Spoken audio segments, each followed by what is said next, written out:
Hai, halo sahabat pecinta catur, selamat datang kembali di Catur Talk Indonesia. Dan ini adalah permainan yang sangat menarik teman-teman, dan juga record bagaimana Magnus Carlsen menjadi pemain dengan rekor tertinggi Elo rating Blitz di chess.com 3340, mengalahkan sebelumnya Hikaru Nakamura 3336. Dan tentunya sebagai permainan yang luar biasa saat menghadapi Grandmaster Daniel Naroditsky. Bagaimana permainannya, langsung saja kita simak di Catur Talk Indonesia.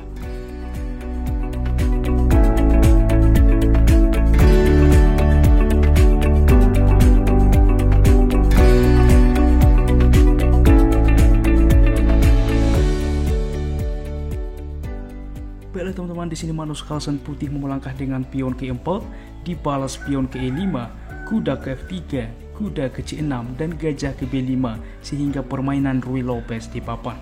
A6 Morphy defense tentunya mengusir juga gajah.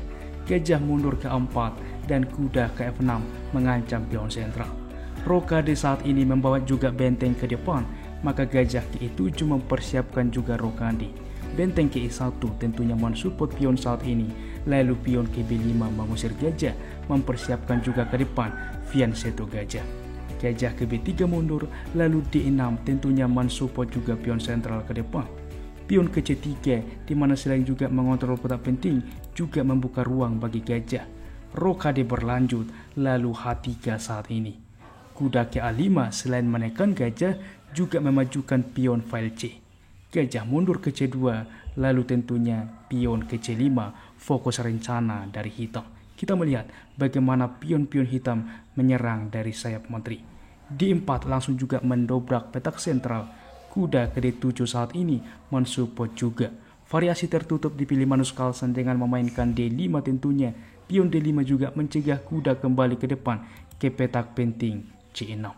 Berlanjut tentunya gajah ke F6, lalu kuda ke D2 mereposisi diri ke depan ke petak yang lebih aktif. Cukup biasa pada permainan Ruy Lopez terjadi juga reposisi kuda seperti ini. Pion ke G6 berlanjut membuka juga ruang bagi gajah, lalu pion ke B4 tentunya menekan juga kuda. Dan ini sangat penting, karena apa? Ketika juga petak ini sudah dikuasai, ini tentunya harus mundur teman-teman.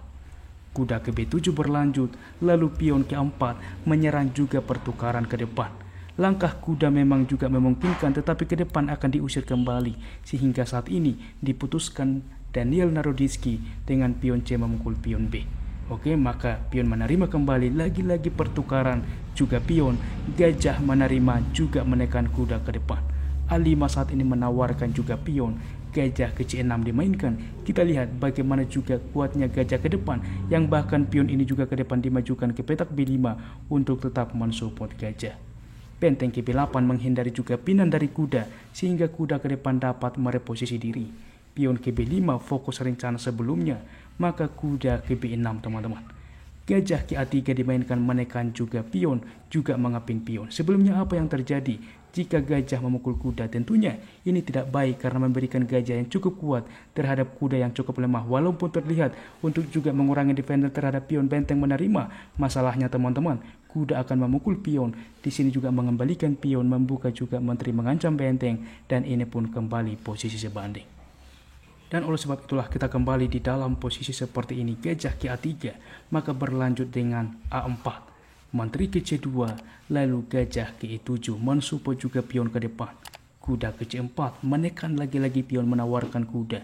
Disepakati pertukaran kuda, menteri menerima, lalu menteri ke B6 saat ini juga menekan ke depan pion teman-teman. Tetapi dengan tentunya melangkahnya menteri ini, coba Anda pause video ini, apa langkah terbaik yang dimainkan oleh putih di dalam posisi seperti ini.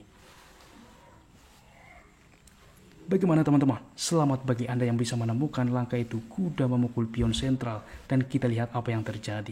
Gajah menghindar saat ini. Karena apa? Apabila diterima pengorbanan kuda ini, maka gajah akan tumbang. Percaya atau tidak, benteng juga akan tumbang.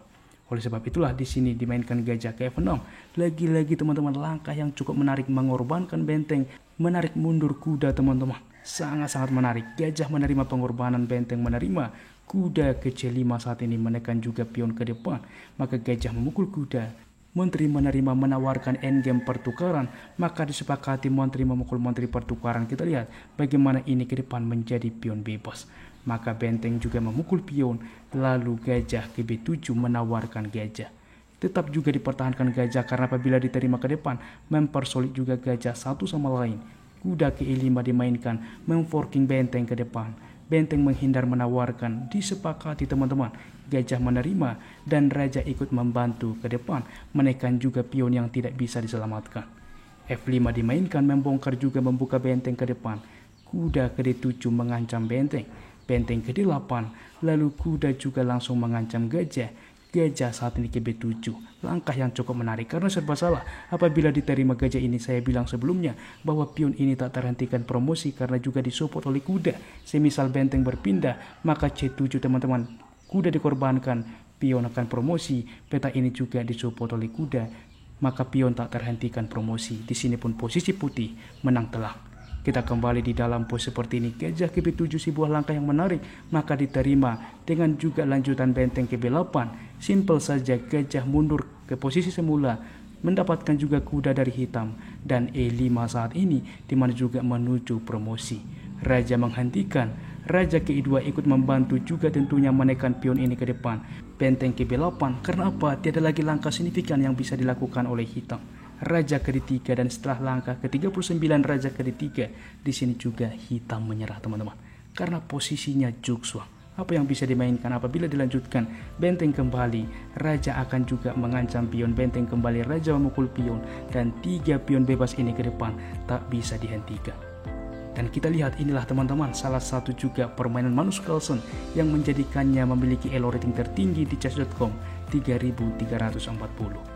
Dan bagaimana juga langkah momen menarik ketika juga di dalam posisi seperti ini, memang bahwa pion terancam tetapi saat ini tidak dicoba menyelamatkan pion tetapi mencoba membuat langkah trik teman-teman.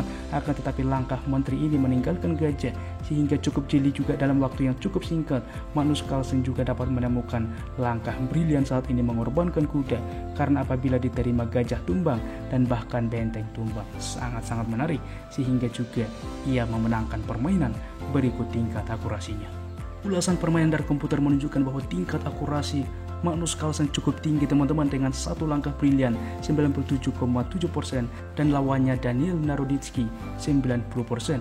Bermain juga kedua pemain dengan performa yang luar biasa. Demikianlah ulasan catur hari ini.